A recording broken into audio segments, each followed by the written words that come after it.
So hello focus, कैसे हो तुम सब। Myself Akash and welcome to rough copy. आज हम क्विक रिवीजन जो सेशन चल रहा है अपना, उसमें मनी इन क्रेडिट पढ़ने वाले हैं ना। जो मनी इन क्रेडिट चैप्टर रहेगा, जो बाकी चैप्टर रहेगा जो इस सेशंस में हम पढ़ेंगे आने वाले सेशंस में, उसके अलावा तुमको कुछ भी पढ़ने की जरूरत नहीं है। जस्ट ये वीडियोस देख लेना तुम, बिकॉज इसमें सब कुछ कवर हो जाएगा तुम्हारा मोस्ट ऑफ द पोर्शन जो कि तुम्हारा बोर्ड्स एग्जाम में या फिर किसी भी एग्जाम में आता है। तो अगर तुमने मनी इन क्रेडिट नहीं पढ़ा या पढ़ा हुआ है, बोथ रीजंस के साथ तुम ये वीडियो को देखना, बिकॉज इसमें लाइक तुम्हारी एक तो रिविजन हो जाएगी। जिन्होंने नहीं पढ़ा है भाई वो पढ़ लेंगे अच्छे से, है ना। ठीक है भाई, तो शुरू करते हैं भगवान का नाम लेके। मनी इन क्रेडिट का पहला टॉपिक, मनी। मनी क्या है भाई? Money is a medium of exchange. तो पहले क्या होता था ना कि अगर पर्सन एक्स है, पर्सन वाई है, ठीक है, पर्सन वाई है, ठीक है, इसको हटाओ, पर्सन वाई है, ठीक है। अगर एक्स को कोई चीज बेचनी होती थी तो वाई ऐसा बंदा चाहिए होता था जो कि वो खरीदे, ठीक है। तो वाई क्या करता था, अगर वो चीज चाहिए तो उसके पास तो पैसे हैं नहीं, ठीक है। तो एक्सचेंज कैसे होगा? एक्सचेंज होता है दूसरे चीजों से, ठीक है। तो दूसरे चीज होते थे, इसको कहते हैं हम बार्टर सिस्टम, बट अभी क्या हम उसको छोड़ते हैं। अभी हम समझते हैं money is a medium of exchange. Exchange क्या होता है भाई? कहीं भी तुम जाते हो मार्केट वगैरह, ठीक है, तो तुमने देखा होगा तुम कुछ देते हो पैसे और बदले में कुछ सब्जियां वगैरह ले लेते हो, ठीक है। और जो सब्जियां वगैरह लेते हो, जो तुम पैसे देते हो, ये क्या होता है? ट्रांजेक्शन होता है, ट्रांजेक्शन कहते हैं इसको। इकोनॉमिक एक्सचेंज को हम ट्रांजेक्शन कहते हैं। तो जो एक्सचेंज हुआ, ये किसके बीच हुआ? तुम्हारे और वेंडर के बीच में। वेंडर ने तुमको सब्जियां दी एंड तुमने क्या लिया उससे? तुमने सब्जियां लिया, तुमने उसको क्या दिया? तुमने पैसे दिए उसको, ठीक है। तो ये जो एक्सचेंज हुआ, ये किसके थ्रू हुआ? ये मनी के थ्रू हुआ। तो वही बात लिखिए, मनी क्या है? एक मीडियम ऑफ एक्सचेंज है। वो जो एक्सचेंज हो पा रहा है ना, वो उसका माध्यम है मनी, ठीक है। Money is a medium of exchange and can be used, और इसको यूज किया जा सकता है to exchange goods and services, ठीक है। दैट पीपल मे नीड और वांट। अगेन, गुड्स और सर्विसेज तो पीपल को चाहिए होता तभी तो, ठीक है। तो इतना याद कर लेना, money is a medium of exchange that can be used to exchange goods and services. That's it, काम खत्म, ठीक है। मीडियम ऑफ एक्सचेंज है, यानी कि किसी को कोई चीज खरीदनी है, किसी को कोई चीज बेचनी है, तो वो जो एक्सचेंज होगा वो कैसे होगा, किसके थ्रू होगा? मनी के थ्रू होगा। और मनी के बहुत सारे फॉर्म्स हैं, ठीक है। अब आते हैं बार्टर सिस्टम पे। जब पैसा नहीं था तो क्या था? पैसा नहीं था तो क्या एक्सचेंज नहीं होते थे? होते थे भाई, ठीक है। कोई करेंसी नहीं थी पहले, ठीक है। लोग क्या करते थे? Exchange goods and services with each other. Now अब यहाँ पर मेरे को एक पेज ऐड करने का अनुमति मिलेगा क्या? रुको रुको रुको, ठीक है, मैं यहीं पर लिख देता हूँ कहीं पे। छोड़ो। तो पहले होता क्या था कि डबल कॉन्सिडेंस ऑफ वांट्स चाहिए होता था हर किसी को। डबल कॉन्सिडेंस ऑफ वांट्स क्या होता है? तुमको वांट्स पता है, लाइक नीड्स, ठीक है। कॉन्सिडेंस का मतलब पता है? इत्तेफाक। यार मतलब कि मैं सुबह उठा और तुम्हारा दोस्त, मतलब कि मेरा दोस्त भी सुबह उठ गया और हम दोनों एक मतलब कि रोड पे मिलके जॉगिंग करते हुए, तो मैंने बोला यार कोइंसिडेंस हो गया, आज तो हम कभी नहीं उठते थे साल भर में, ठीक है, आज कैसे उठ गए? तो वो कोइंसिडेंस हो गया। नाउ डबल कोइंसिडेंस क्या होता है? इसमें होता है बार्टर सिस्टम में। मैं बताता हूँ क्या होता है। एक्स है, वाई है, एक पल के लिए तुम भूल जाओ वाई को, कोई करेंसी नहीं है, तो उस टाइम पे बार्टर सिस्टम होता था, यानी कि सामान के बदले सामान, ठीक है। तो एक्स अगर कुछ बेचेगा, फॉर एग्जांपल अगर वो वीट बेच रहा है, उसको कुछ चाहिए, कोई गेहूं बेचने वाला, ठीक है, क्योंकि उसको गेहूं चाहिए, लेकिन उसके पास है क्या? उसके पास शूज हैं, ठीक है। एक्स के पास शूज हैं बेचने को, लेकिन बदले में उसको गेहूं चाहिए।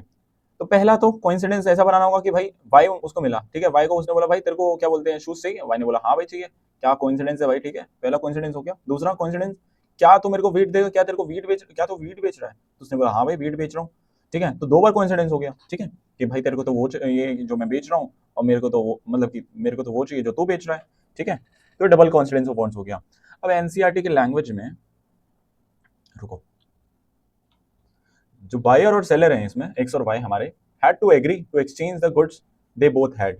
वही बात है कि उनके पास जो जो सामान है, इसके पास शूज है, इसके पास वीट है, इनको एग्री करना पड़ता था इस एक्सचेंज के लिए, ठीक है। What the other person wants to sell, जो कि दूसरा पर्सन बेचना चाहता है, मस्ट बी एग्जैक्टली, वो होना चाहिए इस ट्रांजेक्शन को अगर होने के लिए, कि जो दूसरा पर्सन है वो खरीदना भी चाहता है वही, ठीक है। और जो दूसरा पर्सन बेचना चाहता है वो पहला पर्सन खरीदना चाहता है। What the one person wants to sell must be exactly what the other person wants to buy and vice versa, ठीक है। तो उसमें पहला पॉइंट क्या है कि बायर और सेलर को एग्री करना पड़ता था कि उनके पास जो गुड्स हैं वो एक्सचेंज हो जाए। सेकंड, जो एक को बेचना है और दूसरे को खरीदना है, और पहले को खरीदना है और दूसरे को बेचना है, वो होना चाहिए। ये होता है डबल कॉन्फिडेंस ऑफ बॉन्ड्स में। और मनी जो है इस प्रॉब्लम को एलिमिनेट कर देता है। भाई वाई तो मिलेगा नहीं, जय वीरू थोड़ी वाई मिल जाएगा आराम से, मजाक की बात थोड़ी है, ठीक है। अब इसको शूज ही बेचने हैं और वीट ही चाहिए, तो कोई शूज बेचने, मतलब शूज लेने वाला मिल जाएगा इसको, लेकिन वीट नहीं दे रहा होगा, वो कुछ और, वो धान दे रहा होगा, चावल दे रहा होगा, है ना। तो double confidence of bonds was a tiring process, ठीक है, बहुत ज्यादा मतलब कमर तोड़ देने वाला काम था, ठीक है। अब मनी आके इसको सॉल्व करता है, बोलता है भाई मेरे को तो शूज, मतलब कि मेरे को तो वीट चाहिए, मैं पैसा दूंगा, सब शूज देने की जरूरत नहीं, शूज हट गया, ठीक है। अब आ गया इसके पास मनी, पैसा है तो बड़ी बड़ी, ठीक है। तो मनी आया और मनी ने क्या किया, इसने पैसे दिए और गेहूं खरीद लिया, इसने पैसे दिए चावल खरीद लिए। तो तुम्हारे लिए जो प्रॉब्लम थी डबल कॉन्फिडेंस ऑफ बॉन्ड्स की, ये किसने सॉल्व कर दी, मनी ने सॉल्व कर दी। कैसे, by acting as a uniform medium of exchange. Medium of uniform भूल जाओ एक पल के लिए, ठीक है, साल भर, ठीक है। तो मीडियम ऑफ एक्सचेंज जो होता है वो इसकी क्वालिटी है मनी की, ठीक है, ऐसा मीडियम ऑफ एक्सचेंज एक्ट करता है और हम ट्रांजेक्शन एक्सचेंज में यूज करते हैं। इसलिए भाई मुझे कुछ भी खरीदना है, मनी में पैसा लेके जाऊंगा तो मिल जाएगी ना वो चीज़, है ना। अब तुम जरा कमेंट में बताना कि आज भी क्या बार्टर सिस्टम को यूज करते हैं, और ये जो कमेंट्स होंगे तुम्हारे लिए हेल्पफुल होंगे, मतलब कि तुम अगर बार्टर सिस्टम या डबल कॉन्फिडेंस बॉन्ड्स तुम्हारे इसमें आ गया एग्जाम में तो, ठीक है। एक वो होता है ना कि भाई बालों के बदले तुम जीरा ले लो, ठीक है, ऐसा सुना है तुमने। और पुराने फोन देखे तुम लोहा मतलब कि पुराना फोन लोहा वगैरह लेके भी तुम जीरा या अमरूद वगैरह ले लो, ऐसा कुछ होता है। Types and forms of money. आज की देखो दुनिया जेंजी दुनिया, ठीक है, पर दो मेन टाइप्स ऑफ मनी होते हैं, ठीक है, नोट्स और कॉइन्स, बस। करेंसी क्या होती है भाई, मनी की ऐसा यूनिट समझ लो, हर कंट्री के अलग अलग होती है, ठीक है। करेंसी क्या होता है, सिस्टम या टाइप ऑफ मनी होती है जो एक कंट्री यूज करती है, ठीक है, या यूनिट ऑफ मनी होती है जो कि एक कंट्री क्या बोलते हैं यूज करती है। फॉर एग्जाम्पल रुपीज हो गया इंडिया में, एंड डॉलर हो गया, यूएस डॉलर हो गया यूएसए में। ये जो करेंसी है हर कोई एक्सेप्ट करता है because it is authorised by the government, और इसको बोलते हैं फियाट, फियाट मनी बोलते हैं इसको, ठीक है। लीगल टेंडर या फियाट मनी दोनों बोलते हैं। अगर तुमसे पूछ ले लीगल टेंडर का मतलब क्या हुआ, ठीक है, यहाँ पे लिखा है लीगल टेंडर या फियाट मनी, और लीगल टेंडर या फियाट मनी का मतलब क्या हुआ, तो तुम आंख मूंद के बोल देना कि भाई आकाश भैया ने बताया था क्या, कि भाई ये हर कोई एक्सेप्ट करता है बिकॉज ये अथोराइज बाय द गवर्नमेंट होती है। लीगल टेंडर का मतलब यही होती है, तो money authorised by the government, ठीक है। उसके बाद रिजर्व बैंक ऑफ इंडिया क्या करता है, करेंसी नोट्स इशू करता है। कॉइन्स इशू कौन करता है, गवर्नमेंट ऑफ इंडिया, ठीक है। अब क्लास 11 में तुम पढ़ना क्या बोलते हैं इकोनॉमिक्स में कि ऐसा क्यों होता है, ठीक है। आरबीआई क्या करता है, करेंसी नोट्स को इशू करता है, बस नोटों को, ठीक है। एक्सेप्ट 1 रुपी नोट, 1 रुपए का भी नोट होता है, तुमको पता होगा कि नहीं पता होगा, वो आरबीआई इशू नहीं करता, वो गवर्नमेंट ऑफ इंडिया कॉइन्स और वो 1 रुपए का नोट जो होता है वो इशू करती है, ठीक है। और इसलिए तुम देखते हो कॉइन्स पे सिग्नेचर नहीं प्रिंटेड होता है आरबीआई गवर्नर का, केवल उस पे होता है, नोट्स पे होता है, ठीक है। तो signature of RBI governor on all currency notes except rupee 1, ठीक है। गवर्नमेंट ऑफ इंडिया क्या इशू करता है, कॉइन, और Reserve Bank of India currency notes. Reserve Bank of India के गवर्नर होता है जो कि इसको चलाता है, ठीक है, उसका साइन होता है हर नोट पे। मनी इन बैंक्स पे आते हैं, अब अगला टॉपिक, अभी तक तुमको समझ में आ रहा होगा, ठीक है। नाउ मनी इन बैंक्स पे आते हैं, ठीक है। अब पहला क्वेश्चन ये आता है पेपर में, भाई अजीब सा क्वेश्चन आता है कि भाई पीपल मनी क्यों डिपॉजिट करते हैं बैंक में। देखो हमको ना मनी हर टाइम पे नहीं चाहिए होता है, एनसीईआरटी के लैंग्वेज में we don't need money all the time and can not carry all of it. बताओ समझ में आया कि नहीं आया, ठीक है। हमको हर समय मनी, सारा का सारा पैसा नहीं चाहिए होता, पैसा तो चाहिए होता है भाई, लेकिन सारा का सारा पैसा नहीं चाहिए होता है, ठीक है। और हम सारा एक ही साथ कैरी कर नहीं सकते उसको, ठीक है। तो हम क्या करते हैं, या तो उसको तिजोरी में डालते हैं, बट आजकल तुम जानते ही हो, ठीक है। तो मनी को हम बैंक में डालते हैं, बहुत सारे लोग बैंक में डालते हैं, क्यों, क्योंकि तिजोरी में रेट्स नहीं मिलते, तुमको इंटरेस्ट नहीं मिलता है, पैसे के भूखे हैं लोग, ठीक है। तो वो इंटरेस्ट रेट लेने के लिए क्या करते हैं, बैंक में डाल देते हैं, और बैंक क्या करता है, इंटरेस्ट देता है। भाई अगर तुमने 100 रुपये दिए, तो मान के चलो 1 महीने बाद या 1 साल बाद, 1 महीने बाद तुम्हारा हो जाएगा, अगर 4% के रेट से चल रहा है इंटरेस्ट, तो 104 रुपये। अबे 100 का 4% तो 4 ही हुआ ना, ठीक है। तो 4% ऐड कर दो 1 महीने बाद, तो 104 रुपये हो गया। अब कोई 100 रुपये तो जमा नहीं करेगा, सीधा 50-60 हज़ार रुपये जमा करेगा, तो देख लो, ठीक है, कितना फायदा है। तो इंटरेस्ट देता है सेविंग्स में, और सिक्योरिटी भी देता है, भाई सुरक्षित रहेंगे, कुछ नहीं होगा तुम्हारे पैसों का, कोई चोरी वोरी नहीं होने वाली। बैंक चोरी ऐसे ही फिल्मों में दिखाते हैं, मनी हेस्ट, मनी हाइस्ट या हेस्ट जो भी है। अब दो तरह के डिपॉजिट होते हैं। अब तुमने बोला चलो भाई ठीक है, मान लिया, इतना मत बनाओ कि डिपॉजिट ही कर रहा हूँ अभी बैंक में, मान के चल लिया कि भाई डिपॉजिट होते हैं मनी बैंक में, लेकिन दो तरीके से होते हैं, ठीक है। पहला होता है भाई तुम्हारा डिमांड डिपॉजिट। पहला क्या होता है, डिमांड डिपॉजिट। डिमांड डिपॉजिट क्या होता है भाई, नाम से पता लग रहा है कि मैंने आज पैसे दिए भाई, अगले घंटे आके ले लो, कोई भरोसा मत करना मेरा, ठीक है। Money that can B withdrawn from a bank account at any time without prior notice, कि भाई मैं बिन बताए आऊंगा और भाई पैसे लेके जाऊंगा। अभी तो सर आप आए थे आधे घंटे पहले, अरे ठीक है आधे घंटे, लेकिन डिमांड डिपॉजिट है ना, आकाश वजह से पढ़ा नहीं किया तुमने, ठीक है। तो तुम समझ रहे हो मैं क्या कह रहा हूँ, है ना। ठीक है, ठीक है ना। तो विदाउट प्रायर नोटिस तुम डिमांड डिपॉजिट जमा करते हो कि भाई, तो डिमांड डिपॉजिट कर रहा हूँ, इसका मतलब समझ लो कि अगले घंटे आधे घंटे बाद भी आके निकाल लूंगा पैसे, ठीक है। और ये कैसे होता है, यूजिंग चेक या डिमांड ड्राफ्ट। अब थोड़ा सा बदल गया है तुम्हारा हिसाब किताब, अब तुम यूपीआई भी यूज करते हो। तुमने देखा होगा भाई, एक क्यूआर स्कैन करते हो, एक पेन डालते हो, ठीक है, और तुम्हारा पेमेंट हो जाता है। क्या है वो, क्या वो टाइम डिपॉजिट में से आया, नहीं, वो डिमांड डिपॉजिट में से कट रहा है तुम्हारा, ठीक है। डिमांड डिपॉजिट होता है कि भाई अभी तो 10,000 डाल के गया था बैंक में, अभी 11,000 निकाल रहा है, ठीक है। A cheque is a paper instructing the bank. अब चेक क्या होता है, चेक कर, ठीक है। चेक क्या होता है? चेक जब तुम चेक अगर तुमने देखा होगा या नहीं देखा होगा, चेक एक पेपर होता है, कुछ नहीं होता, एक पेपर होता है जिसमें वो बताता है कि भाई मेरे अकाउंट से पैसे निकाल के इसके अकाउंट में डाल दो जिसके नाम पे चेक इशू हुआ है। Cheque is a paper instructing the bank, bank को बोलता है कि भाई पैसे निकाल, बैंक टू पे अ स्पेसिफिक अमाउंट, एक अमाउंट निकाल के किसके अकाउंट में डालो, किसके अकाउंट से निकालो, फ्रॉम द पर्सनस अकाउंट जिसके नाम पे बैंक ने अकाउंट बनाया हुआ है। फॉर एग्जांपल मेरा चेक है भाई, मेरे अकाउंट का चेक है, तो मेरे अकाउंट में से निकालेंगे ना पैसे। तो cheque is a paper instructing the bank to pay, पैसा पे कर टू अ स्पेसिफिक अमाउंट जिसके नाम पे चेक इशू हुआ है, from the persons account, from the persons account.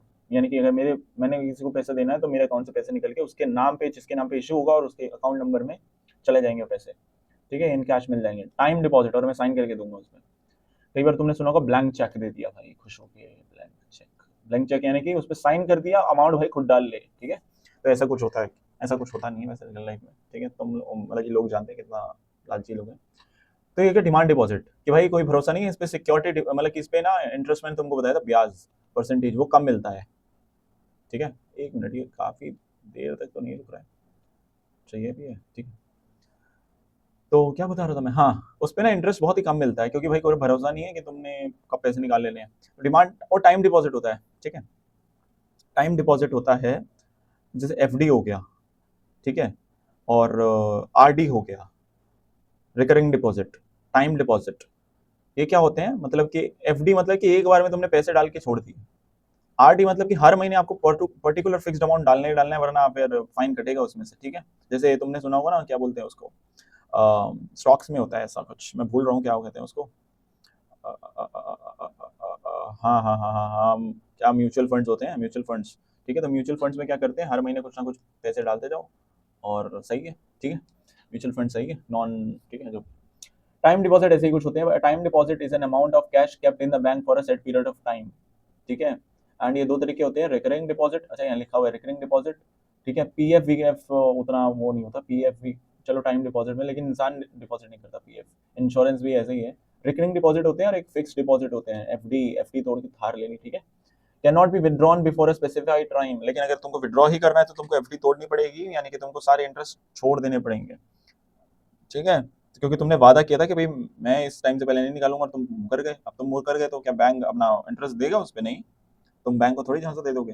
तो जो इंटरेस्ट मिलता है टाइम डिपॉजिट पे, फिक्स डिपॉजिट पे, वो ज्यादा मिलता है डिमांड डिपॉजिट से। मैंने तुमको पहले बता दिया। बैंक पैसा कैसे कमाता है भाई, ये सब बैंक क्यों करेगा, ये सब बिना पैसा कमाई कर लेगा? नहीं, पैसे तो कमाएगा ही, ठीक है। बैंक क्या करता है, जितना भी पैसा आया, इतना सारा पैसा आया, उसका एक छोटा सा पोर्शन रख लिया, ठीक है। इंटरेस्ट मतलब कि डिमांड डिपॉजिट्स के नीड्स पूरा करने, भाई सारा पैसा थोड़ी लेने आ जाएंगे, सारे के सारे तो हमारी तरफ पागल थोड़ी है, ठीक है, कि भाई चलो मजे लेते हैं बैंक से, ठीक है। तो उसका एक छोटा सा पोर्शन रख लेता है बैंक, और क्या करता है, क्या करता है, वो रखता है to meet the withdrawal demands. अगर कोई पैसे लेने आया तो कहाँ से दोगे, वहीं से तो दोगे, ठीक है। और उस पर लेस इंटरेस्ट देता है, बिकॉज अगेन वो डिमांड डिपॉजिट से पैसे होते हैं, ठीक है। यानी कि जो बैंक में पैसा आया, मैं तुमको इससे समझाता हूँ, बैंक में पैसा आया भाई 1,000 रुपये, मान के चल लो ये बैंक है। अब जिसने 1,000 रुपये जमा किए, उसको देगी बैंक 3% इंटरेस्ट पे, ठीक है।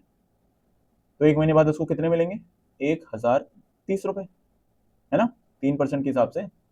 अब कोई उससे लोन लेने आया, बैंक से लोन तो लेते हैं ना लोग, अब लोन लेने आया, 1,000 रुपये का लोन लिया, बैंक ने उसको भी खुशी खुशी 1,000 रुपये दे दिया, ठीक है। लेकिन जब वो वापस करेगा तो बैंक ने बोला भाई 3% वाला काम नहीं, यहाँ पे 5% वाला काम है, ठीक है। तो कितने रुपए वापस करेगा, 1,050, ठीक है। तो बैंक ने कितने कमाए, 20 रुपये, तो 19-20 का अंतर है। ये जो 20 रुपये कमाए, ये बहुत बड़े स्केल पे कमाते हैं, 1,000 रुपये तो बहुत ही छोटा बता दिया मैंने, बैंक में तो भाई लाखों करोड़ों की कमाई होती है, ठीक है। तो जो 20 रुपये हैं, ऐसे कमाती है बैंक पैसे, यानी कि जो विड्रॉल डिमांड्स होते हैं उसके लिए छोटा सा पोर्शन रखती है, ठीक है। और उसपे छोटे, और उसपे ना कम इंटरेस्ट देती है, 3% का, जैसे यहाँ पर दिया, ठीक है। और जो बाकी का पैसा बच गया, तो इतने में से जो इतना निकाल के जो इतना पैसा बच गया ना, वो क्या करती है, लोन के लिए दे देती है कि भाई लो, लोन लो, जितना लेना है लोन लो, होम लोन लो, ये लोन लो, फलाना लोन लो, ठीक है। और उसमें बोलते हैं भाई 5% देना पड़ेगा तुमको, ठीक है। और बैंक का प्रॉफिट यही होता है कि इसने जो वापस दिए रिटर्न अमाउंट, और इसने जो अमाउंट दिए, ठीक है, ये वाले, इसका सब्ट्रैक्शन, ठीक है। तो ये हो गया, ऐसे बैंक पैसा कमाती है। बैंक का जो प्रॉफिट हुआ, इंटरेस्ट ऑन लोन्स, जितना इंटरेस्ट उसने लोन्स पे लिया उसको उसमें से माइनस कर दो इंटरेस्ट ऑन डिपॉजिट, तुम्हारा बैंक का प्रॉफिट आ गया, बैंक का इनकम आ गया। क्लियर है?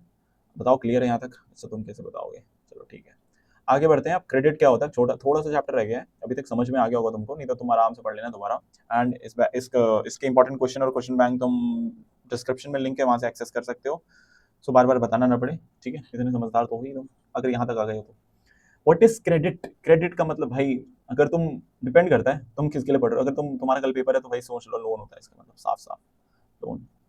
क्रेडिट मतलब लोन, बस काम खत्म करो। ज्यादा अपना दिमाग मत लगाओ, और भी चैप्टर्स हैं पढ़ने के लिए, और भी ज्यादा टफ टॉपिक्स हैं। जब मनी को लेंड किया जाता है ना, लोन आउट किया जाता है under an agreement by the lender. Lender कौन होता है? जो पैसा दे रहा है, जैसे मैं तुमको पैसे दे रहा हूँ, मैं लेंडर हूँ। बोरोवर जो बोरो कर रहा है, ठीक है, एक प्रॉमिस के साथ कि भाई मैं वापस पैसे दूंगा। हर कोई प्रॉमिस करता है कि भाई मैं वापस पैसे दूंगा, ठीक है, 20 रुपए पेटीएम कर दे मैं वापस पैसे दूंगा, पर वो इंस्टाग्राम यूजर आता है उस पर लिखा हुआ। खैर, तो क्रेडिट क्या होता है? क्रेडिट होता है ऐसा अमाउंट जो कि लोन अंडर एन एग्रीमेंट, जो कि एक लोन आउट होता है, यानी कि पैसे दिए जाए, लोन होता है बेसिकली इसका मतलब। लोन क्या होता है भाई? ऐसा अमाउंट होता है मनी का, ठीक है, अमाउंट, ठीक है, जिसको लोन आउट किया जाता है एक एग्रीमेंट में, under an agreement by the lender, between the lender and the receiver या बोरोवर, कि भाई with a promise of future repayment is called credit, ठीक है। क्रेडिट इज व्हाट, अगेन पढ़ लेते हैं। Credit can be, credit is an amount which is loaned out under an agreement between कौन किनके between भाई borrower and lender के between with the promise of repayment, that's it, ठीक है। अब टर्म्स होते हैं क्रेडिट के कुछ, क्या टर्म्स होते हैं इससे रिलेटेड? भाई इंटरेस्ट रेट, भाई अगर तुम लोन दे रहे हो तो भाई इतना इंटरेस्ट रेट चार्ज करोगे, ठीक है, मतलब कि बैंक, हम भी हमने पढ़ा था ना, बैंक वापस देता है पैसा, वापस बोलता तो भाई 5%, वो क्या है? वो इंटरेस्ट रेट है। कोलैटरल, गिरवी चीजें क्या रखनी पड़ेंगी? मॉर्गेज। एंड उसके अलावा डॉक्यूमेंटेशन क्या क्या चाहिए होगा? ये फॉर्मल होता है, ये आधार कार्ड वगैरह, ये जो फॉर्मल काम होते हैं, ठीक है, गाड़ी के पेपर, ये वो। मोड ऑफ रीपेमेंट, कैसे वापस करोगे? ईएमआई पे कि एक ही साथ वापस करोगे, ठीक है। तो ये सारे टर्म्स होते हैं क्रेडिट के। इसमें से मतलब इंपॉर्टेंट क्या है? इसमें से इंपॉर्टेंट पूरा यही है, टर्म्स ऑफ क्रेडिट। तुमसे अगर पूछ लेना कोई वेरी शॉर्ट में कि भाई टर्म्स ऑफ क्रेडिट क्या है, तो वो मुंह मत बना लेना, आप बता देना कि ये 4 चीजें आती हैं, ठीक है। इसमें से 2 इंपॉर्टेंट है, इंटरेस्ट रेट जो कि तुमको पता लग गया, कोलैटरल, कोलैटरल नहीं कि जो भी चीजें क्या की जाती हैं, मॉर्गेज की जाती हैं, ठीक है। जब लोन लिया जाता है तो आप गिरवी रखते हो ना कुछ सामान, कैसे? बस बैंक, फॉर्मली बता रहा हूँ, वैसे तो अगर तुम इनफॉर्मल सोर्सेज ऑफ क्रेडिट पे जाओगे तो तुमको पता लगेगा। अब फॉर्मल और इनफॉर्मल सोर्सेज ऑफ क्रेडिट होते हैं। फॉर्मल का मतलब होता है भाई जिसमें सारे टर्म्स ऑफ क्रेडिट यूज होते हैं, लाइक बैंक्स, ठीक है। इनफॉर्मल में जमींदार हो गए, ठीक है, इनफॉर्मल में। रूरल एरियाज में अभी भी बैंक्स से ज्यादा लोन नहीं लेते लोग, मोस्टली क्या करते हैं, जमींदार से लोन लेते हैं, या लैंडलॉर्ड से, या फिर मनी लेंडर से लोन लेते हैं। क्यों? क्योंकि वो एक तो ट्रस्टेड है, ठीक है, ट्रस्ट कर सकते हैं उनपे, ठीक है, फ्लेक्सिबल है टाइमिंग्स को लेके। दूसरा, लेस इंटरेस्ट है, उसके अलावा कोई कोलेटरल नहीं है, ठीक है, और इसलिए ट्रस्ट भी कर सकते हैं, ठीक है। उसके अलावा और क्या है भाई? कोई डॉक्यूमेंटेशन नहीं चाहिए तुमको, ये झंझट नहीं चाहिए। मोड ऑफ रीपेमेंट ईएमआई वाला ऑप्शन नहीं, आराम से जितना देना दो, ठीक है। बैंक ये सब नहीं सुनते, बैंक्स बस समझ जाओ, बैंक फॉर्मेलिटी अदा करते हैं, वो नहीं हो पाता इनसे, ठीक है। नाउ, क्या ये अच्छी बात है? नहीं, अच्छी बात तो नहीं है, बिकॉज अगर तुमने लोन पे कर दिया तो बहुत अच्छी बात है। अगर तुमने लोन नहीं पे किया, जो कि ज्यादातर केसेस में होता है, तो जमींदार क्या करते हैं, तुमको फिजिकली असॉल्ट करेगा, ठीक है, तुमको मेंटली असॉल्ट करेगा, तुमको तुम्हारी इज्जत उतारेगा, ये करेगा, वो करेगा। That is not a good thing, ठीक है। एटलीस्ट फॉर्मल में ये सब नहीं होता, फॉर्मल में तुम्हारी गाड़ी ले लेंगे, ठीक है। जमींदार क्या करेगा, तुमको तड़पा तड़पा के मारेगा, ठीक है। और कई बार क्या होता है, फॉल्स प्रोमिसेस भी होती हैं कि भाई मैंने तुमको 5% बोला था इंटरेस्ट, तुम बोलोगे नहीं नहीं आपने तो 2% बोला था, मैंने लिखा हुआ है 5%, अब उसने उस टाइम पे 5% लिख दिया होगा। तो ये मतलब कि ये होती है बहुत बारी चीजें ऐसी। तो इनफॉर्मल सोर्स ऑफ क्रेडिट जो है वो बहुत ज्यादा अनसेफ है, ठीक है, सेफ नहीं है, ये बात तुमको पता होनी चाहिए। अब जो रोल है क्रेडिट का, वो पॉजिटिव और नेगेटिव दोनों है, ठीक है। पॉजिटिव कैसे भाई? अमीरों के लिए, बिजनेसमैन जो होते हैं, बिजनेसेस क्या करती हैं, क्रेडिट यानी कि लोन लेती हैं कैपिटल इन्वेस्टमेंट के लिए। कैपिटल इन्वेस्टमेंट क्या होता है? कैपिटल इन्वेस्टमेंट होता है तुम्हारा कोई भी मशीन्स, एसेट्स। एसेट्स याद है तुमको? जैसे तुम्हारे एसेट क्या होते हैं? घर, मतलब कि घर, जमीन, जायदाद, ये सब एसेट्स होते हैं, ठीक है। और तुम्हारा ऑपरेशंस क्या होता है भाई, कि तो तुम काम कर रहे हो, ठीक है। तो कैपिटल इन्वेस्टमेंट क्या होगा? कोई भी बिजनेस है उसके लिए कैपिटल इन्वेस्टमेंट का मतलब ये हुआ कि भाई वो एसेट्स लेगा, ठीक है। एसेट्स क्या हो गया आज मेरी राइटिंग, ठीक है। एसेट्स नहीं, कोई भी चीजें खरीदेगा, जमीन खरीदेगा, फैक्ट्री खरीदेगा, तो ये कैपिटल इन्वेस्टमेंट करने के लिए उसके पास कैश होता नहीं है, तो क्या करते हैं, पैसे लेते हैं लोन से, बैंक से, ठीक है। और उसे अपनी प्रोडक्शन बढ़ाते हैं और प्रॉफिट बढ़ाते हैं, वापस आराम से पैसे वापस कर देते हैं। तो भाई पैसा ही पैसा है। इससे क्या होता है, जो प्रॉफिट होता है बिजनेस से, वो इकोनॉमिक ग्रोथ को प्रमोट करता है, ठीक है। तो लोन जितना ही लेते हैं उतना ज्यादा इकोनॉमिक ग्रोथ होता है, ऐसा मान के चल सकते हैं। कुछ नेगेटिव प्रमाण भी होते हैं, मतलब परिणाम भी होते हैं इसके, क्रेडिट के, लोन के। पहला होता है भाई गरीबों के लिए ही होता है ये बस, डेट ट्रैप। डेट ट्रैप का मतलब भाई, मतलब एक लोन लिया तुमने, उसको चुकाने के लिए तुमने दूसरा लोन लिया, उसके चुकाने के लिए तुमने तीसरा, चौथा, पांचवा, ऐसे तुम फंस गए हो इस चक्कर में, ठीक है, कोई नहीं है टक्कर में, ठीक है। तो ये है कि debt trap is a situation in which a person after taking a loan is not able to pay back the loan, ठीक है, और ये उनको और ज्यादा फाइनेंशियल डिस्ट्रेस में डालता है, और ज्यादा वो धंसते चले जाते हैं दलदल में, तो इसको बोलते हैं ट्रैप, डेट ट्रैप, डेट मतलब कर्जा, ठीक है, कर्ज। Why should bank and cooperative increase lending in rural areas? Because informal sources of credit पे थोड़ा सा कम डिपेंड होना है, और थोड़ा सा चीप क्रेडिट देंगे ये, ठीक है, जो कि इकोनॉमिक डेवलपमेंट के लिए सही ही होगा, ठीक है। तो ये सब बातें हैं इसमें। अब हम आते हैं अपने चैप्टर के लास्ट टॉपिक पे, self help group. Self help group क्या होता है भाई? कुछ नहीं होता है। तुमने अगर प्रोजेक्ट फाइल या टेस्ट बनाया होगा ना, तो तुमने देखा होगा कि भाई साथ ग्रुप स्टडी करते हैं लोग, वैसे ही कुछ सेल्फ हेल्प ग्रुप होता है कि भाई अगर कोई साथ नहीं दे रहा है, भगवान भी साथ नहीं दे रहा, तो तुम आपस में ही साथ ले लो, ठीक है, एक दूसरे का। तो छोटा सा ग्रुप होता है 15 से 20 लोगों का, सेल्फ हेल्प ग्रुप, ठीक है। इसको माइक्रो फाइनेंसिंग भी बोलते हैं। माइक्रो फाइनेंसिंग, कौन है माइक्रो फाइनेंसिंग के फादर? अभी बांग्लादेश के वो है प्रेसिडेंट, ठीक है, प्राइम मिनिस्टर, प्रेसिडेंट जो भी है। तो 15 से 20 लोगों का ना एक स्मॉल ग्रुप होता है, जो कि क्या करते हैं, पैसे डालते हैं, मिलाते हैं पैसे, ठीक है, जैसे कॉन्ट्री करते हैं ना, वैसे कॉन्ट्री करते हैं, ठीक है ना। जो कॉन्ट्रीब्यूटेड पैसे होते हैं, ट्रिप पे जाने से पहले जैसे करते हैं कॉन्ट्री, वैसा, तो जो कॉन्ट्री पैसे होते हैं, कलेक्टेड मनी होता है, ये स्मॉल लोन्स देता है उन्हीं मेंबर्स को जिन्होंने कॉन्ट्री किया है, ठीक है, पूल किया है। कॉन्ट्री नहीं बोलेंगे, अब से पूल बोलेंगे, ठीक है, जो उन्होंने पूल किया ना, उनको छोटे छोटे अमाउंट में लोन मिलता है। इंटरेस्ट चार्ज होता है, लेकिन इस पे ऐसा नहीं कि भाई बस फ्री का वो खा रहे हो तुम, नहीं। इस पे थोड़ा सा इंटरेस्ट चार्ज करेंगे, 2% का इंटरेस्ट चार्ज, बहुत ही लो होता है इंटरेस्ट चार्ज, ठीक है, पता भी नहीं चलता कि इंटरेस्ट भी चार्ज हो रहा है, फॉर्मेलिटी होती है। इसको माइक्रो फाइनेंस के नाम से भी जानते हैं, और स्मॉल लोन अमाउंट्स में काम करता है, इसलिए माइक्रो फाइनेंस बोलते हैं। तो आई होप यहाँ तक तुमको क्लियर होगा चैप्टर। इस चैप्टर में भाई कोई भी डाउट होगा ना, पूछ लेना प्लीज, ठीक है, कमेंट सेक्शन में पूछ लेना भाई, मैं एक्टिव हो जाऊंगा कमेंट सेक्शन में तुम्हारे आंसर देने के लिए। और अगर ज्यादा डाउट्स हैं तो मैं एक और सेशन ले लूंगा, बट पढ़ लो, ठीक है, थोड़ा सा सीरियस हो जाए। ऐसे नहीं है कि भाई पढ़ते रहो, मजे मस्ती मजाक भी करो, बट हाँ, पढ़ना भी तो जरूरी है भाई। एक्चुअली तुम्हारे पेरेंट्स, तुम्हारे टीचर्स इतनी ज़्यादा मेहनत कर, टीचर का तो पता नहीं, बट पेरेंट्स तुम्हारे इतनी ज़्यादा मेहनत कर रहे हैं, ठीक है, तुम्हारे लिए मेहनत कर रहे हैं, थोड़ा तो पढ़ लो, ठीक है, थोड़ा सा ही पढ़ना है, ज़्यादा दिमाग लगाओगे फिर वही बेकार हो जाएगा तुम्हारा हिसाब किताब। इतना भी नहीं है हार्ड, ईजी है, बट ईजी लेना पड़ेगा तुमको, ठीक है। तो कोई, मैंने बोल दिया, कोई डाउट्स वगैरह होंगे तो पूछ लेना, बाकी हम मिलते हैं नेक्स्ट क्लास में, ठीक है, इकोनॉमिक्स के और बाकी अदर चैप्टर्स के। चलो टेक केयर, गुड बाय, खुदा हाफिज़।